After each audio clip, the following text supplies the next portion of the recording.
Treasurer-elect Guy Hershey will introduce our program.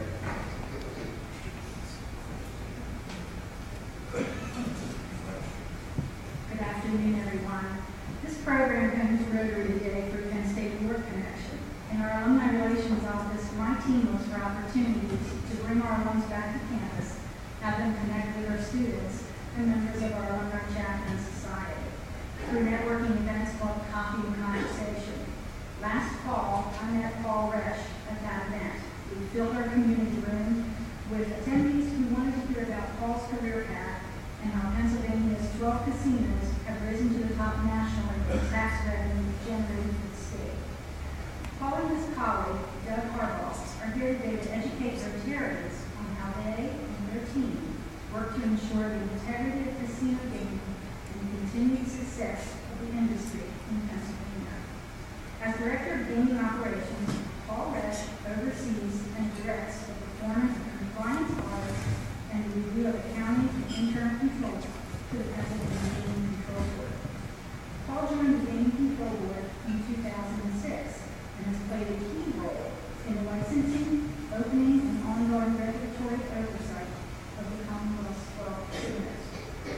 Prior to that, he served as an executive director or legislative leader in the Pennsylvania House of Representatives during the passage of the Gaming Act.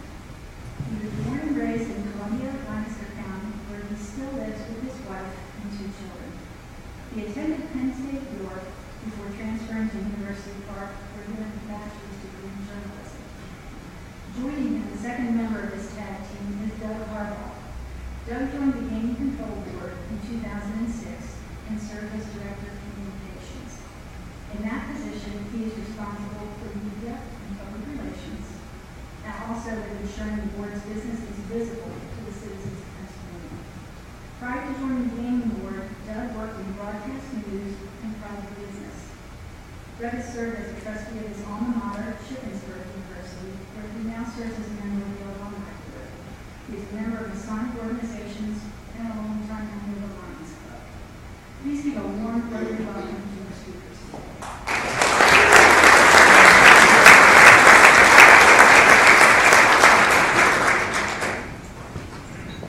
Good afternoon. I'm Doug, just so we get this straight. And I'd like to shout out on that. The ship shout out was really good. So and anybody that is a ship alumni, please come back for ship stuff. You know, I'm happy to have you. Is anybody else here, Paul's a Phillies fan, but anybody else here when they sang the national anthem, did you want to yell "O" in the middle of that? I know I did also. But I appreciate the opportunity to be here today. And what Paul I want to do today, and I'll turn this over to him in just a second, is to be able to talk to you about this nascent casino industry and what has been going on with it over these last 8-9 years as it's grown from really nothing up to what it is now. And one of the things I do want to point out, I always like to do it at the beginning, if you look at the slide back here, is if you saw your newsletter, you saw gaming in this thing, as I thought it's the Gaming Commission.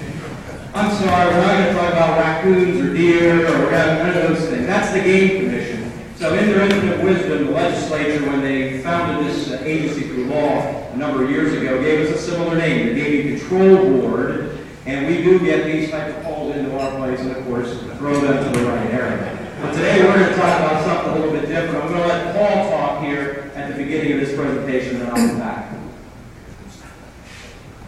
Terrific. Thank you, Doug, and thank you guys for that introduction.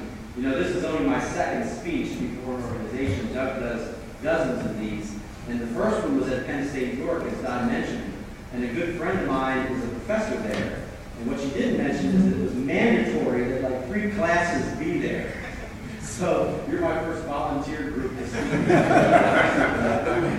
So here on the slide, we like to start off with a trivia question to ask, you know, what are the 4 legal forms of gambling in Pennsylvania? And of course, you can see them here: horse racing, lottery, small games of chance and bingo, and of course the casinos that Doug and I regulate.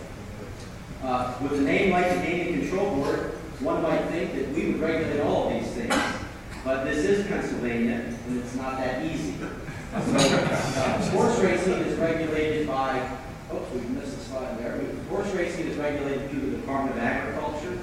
Lottery, of course, is the Pennsylvania Lottery Commission through the Revenue Department. Small games and and bingo are regulated at the local level by the county treasurer, district attorney, and a bevy of state agencies, including state police liquor control arm. And of course, the casinos is where we come in, and we'll talk to you a little bit about what we do. Here's a map. If you can see that in the far back, it's a map of Pennsylvania. It has 12 locations of casinos that are open on it. We'd like to point out that the locations of our casinos are primarily where the population centers are in Pennsylvania. So if you look at the right side of the map, the Philadelphia area in the southeast, you'll see a number of casinos that are located there.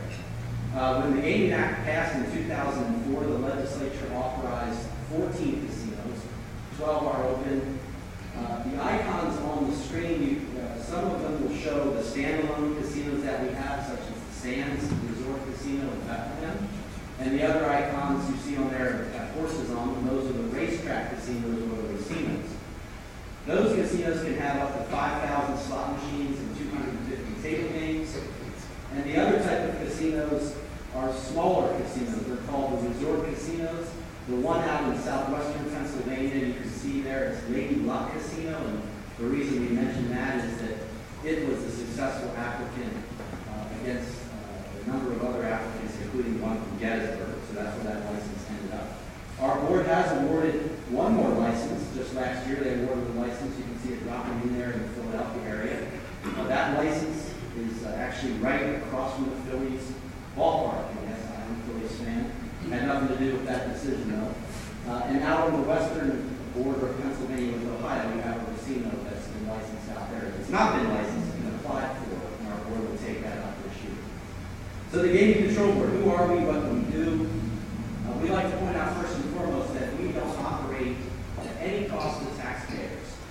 All of our operations are funded by the casinos themselves. So over and above the tax rate that they pay, which is very high in Pennsylvania, they must pay for the cost of the Gaming Control Board, the revenue department that oversees what's called the slot central control system, and some other regulatory costs. We do have a 7-member board, 4 members appointed by the legislature, 3 by the governor. We have a staff of 300. We have about 10 employees in each of our casino locations, makes up about half of our staff. Headquarters in Harrisburg, where Doug and I work, and we do have 3 regional offices, basically Philly, Scranton, and Pittsburgh.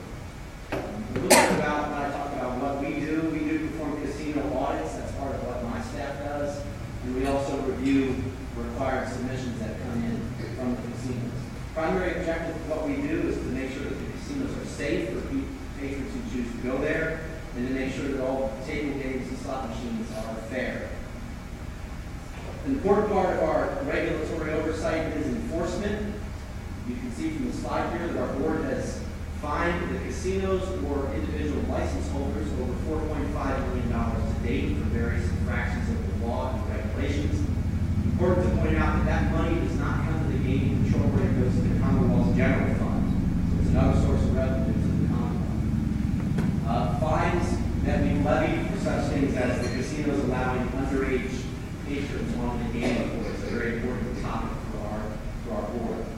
On the right-hand side of the screen, you can see that we do have what's called an exclusion list. Our board can place individuals on this list. It's a bad actors list.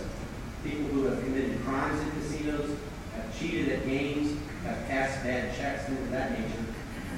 Unfortunately, some of the people who are on that list, parents and guardians, chose to bring their children to casinos and leave them unattended in vehicles, in which case they have faced criminal charges, and they also are placed on this list.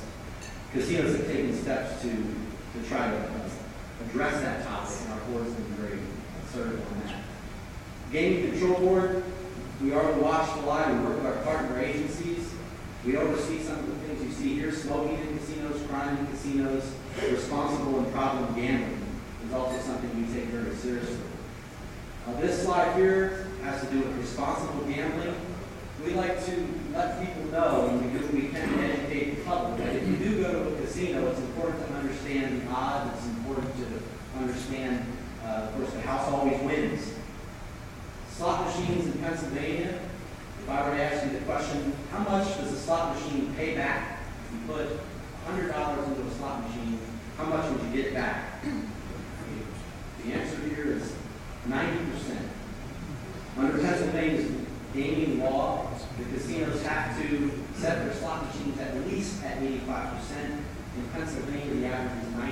And that's right about what it is in some other states that surround us. You can also see here that we have gaming staff who inspect each and every slot machine before it gets placed on the floor, and they review the software for each slot machine that's associated with it as well, again, to make sure that those machines are operating according to the law. Quickly here on this slide, we have non-banked table games, which are poker games. Poker is a game of skill / luck. We have over 200 poker tables in Pennsylvania currently, and we also have what are called banked games. Banked games are where the patron is playing against the casino, trying to win the casino's money. Poker, of course, is player playing against player. Three most popular games in Pennsylvania: blackjack, roulette, and craps. One of the things that I've learned in my job is that if you do go to a casino, and Doug and I do not go into the casino, not allowed, we did it before we went to the board. The best games to bet in the casino, two of them are on this screen: blackjack and craps. In craps, there are 45 different wagers. You want to bet the best bets that there are. So do your research and you can find out what those are. Roulette is an okay game to play, but you can see the household percentage on that is a little higher than those other two games.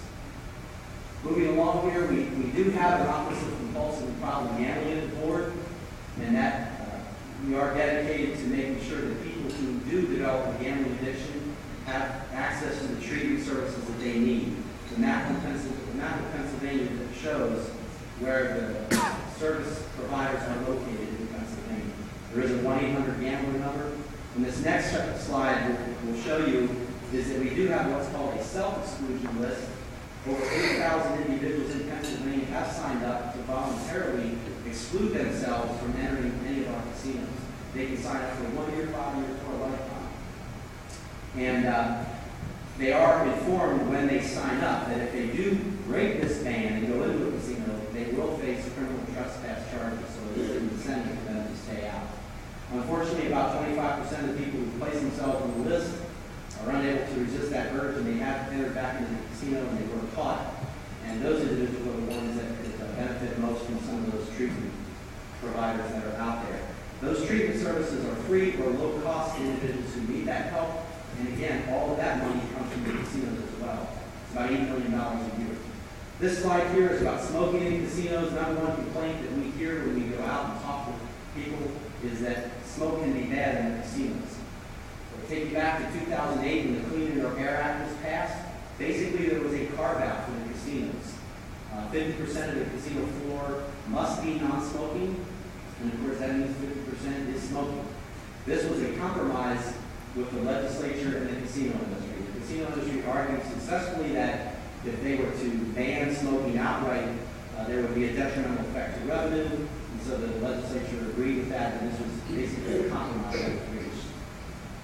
The last slide that I'll go over here with you is casino crime.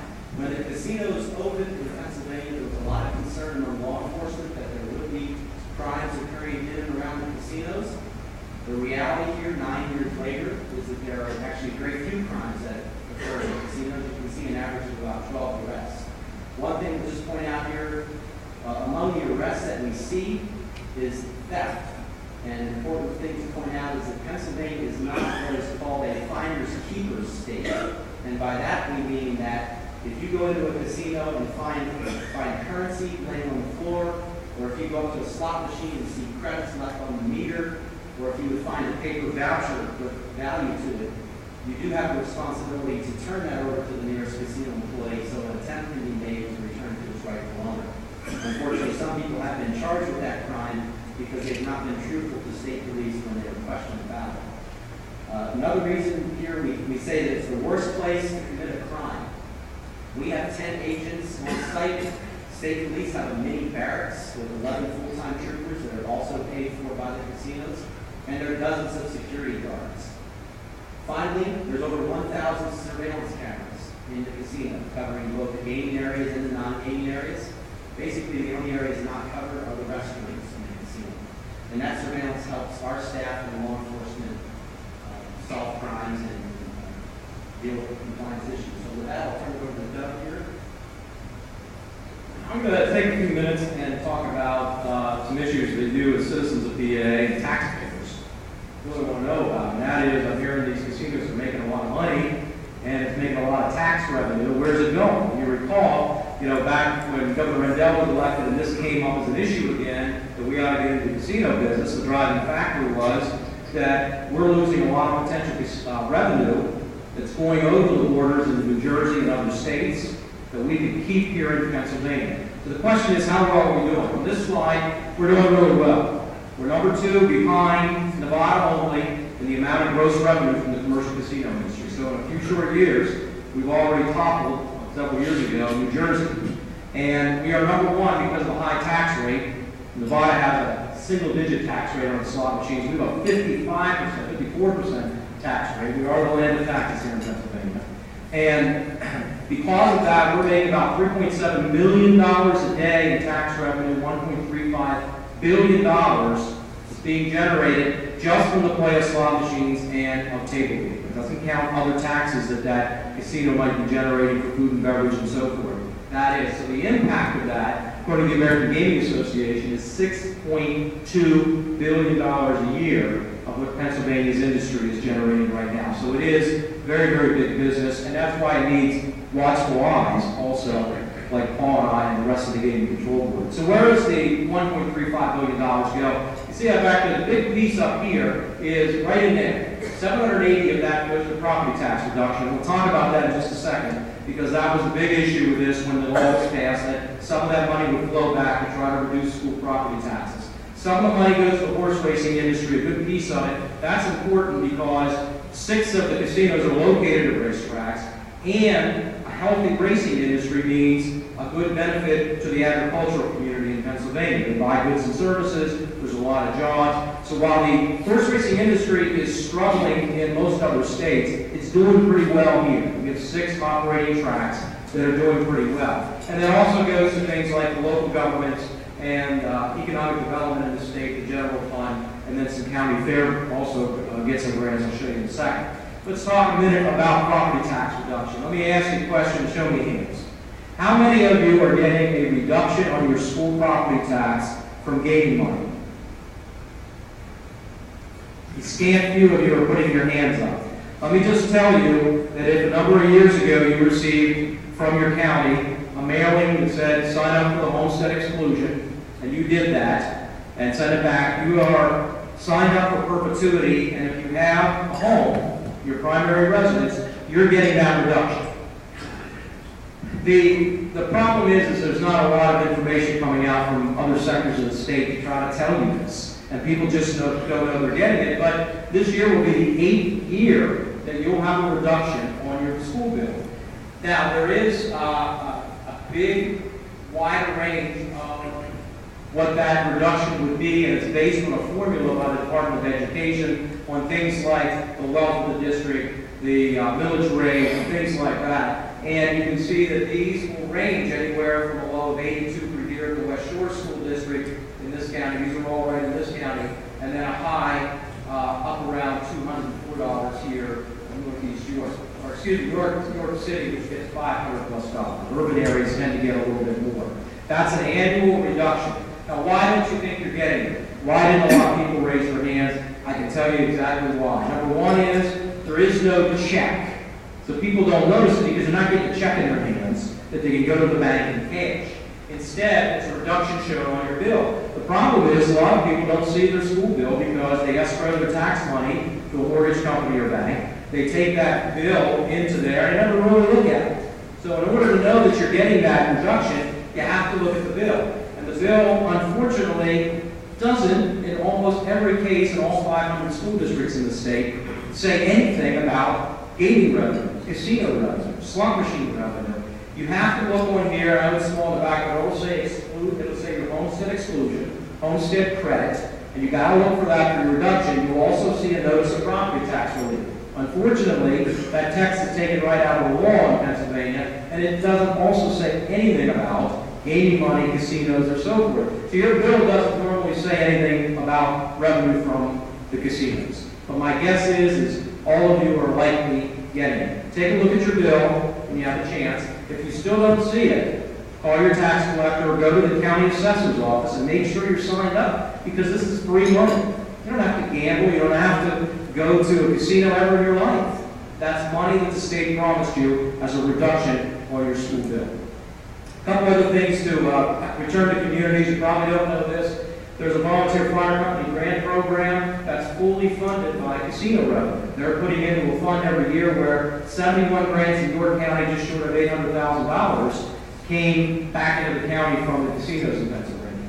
Water and sewer projects. There's an H2OPA grant program that's paying for the debt service of water and sewer projects. 20 of them I found received this grant in York County, which means that can lower bills because that grant money is paying for the debt service. So a little less that the authority or the community that has that water or sewer project has to pay. And even county fairs are getting some money. Galesburg, the Mason-Dixon Fair, and the York Fair. And all those fairs can always use every dollar they can get. There's also a program where gaming money is flowing back into communities all through the state to help pay for these fairs. So little bits that you probably don't know about, not picking up anywhere in the media, to tell you that these are money coming back.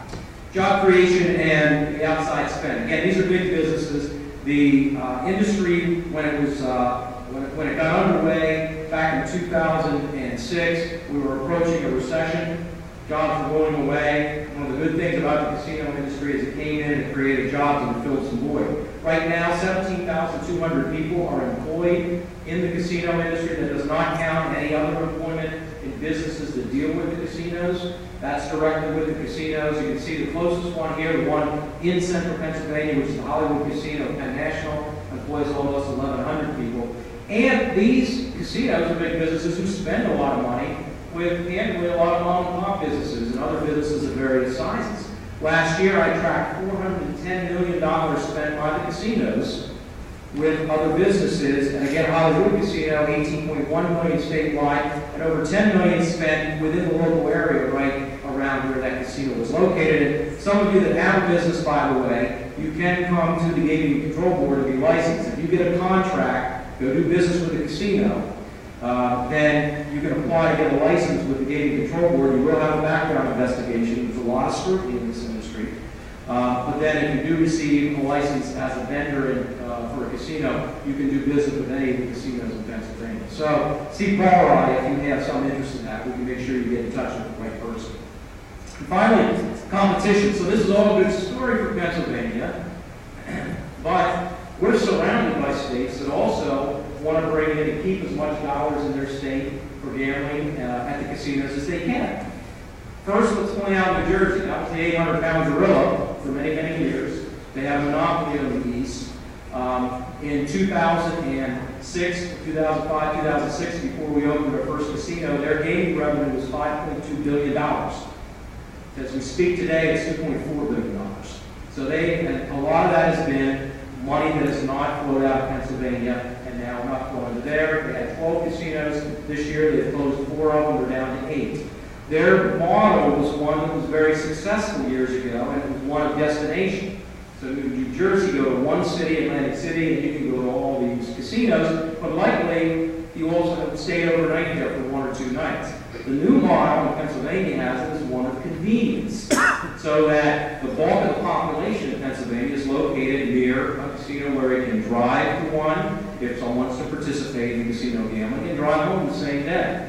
That's really fueled this revenue growth by us. It is also 2 new states into it, Ohio and Maryland, are using that same model. They are locating casinos at racetracks, and they're also locating them at population centers. As you well know, may well know from down this area, a new one just opened this past year at the Inner Harbor area down in Baltimore, and they'll have another one down at the National Harbor. So Maryland's going to try to keep their dollars from flowing up north into Pennsylvania or over into Delaware. Delaware and West Virginia have taken a hit also from us. And the interesting one up in New York, they're kind of a big 800-pound gorilla if they got into it. They have some racetracks up there that have some slot machines, and then they have some tribal casinos.